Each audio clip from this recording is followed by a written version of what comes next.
King Fahad fountain शाम को 6 बजे ठीक घड़ी देख के 6 बजे जो है वो चलना शुरू होता है और उसके बाद रात गए तक बल्कि सुबह तक ये चलता रहता है। ये फव्वारा 1980 से 1983 के दरमियान में बनाया गया था और किंग फहद ने इसे सऊदी अरब को गिफ्ट किया था।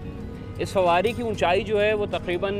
1000 फुट आप समझ लीजिए, यानी 375 मीटर के आसपास है और जिस स्पीड से ये फव्वारा स्प्राउट करता है वो भी तकरीबन 350 किलोमीटर फ़ी घंटा की रफ्तार से इसका पानी जो है वो ऊपर फ़िज़ा में बुलंद होता है। ये फव्वारा जद्दा भर से कहीं भी आप ट्रैवल कर रहे हो तो ज़रा सा कोई इमारत हटती है और ये आपको फव्वारा जो है वो लाजमी नज़र आता है और ऐसा होता नहीं है कि कोई सयाह यहाँ पे आए और उसके बाद इसका नज़ारा किए बगैर जा सके।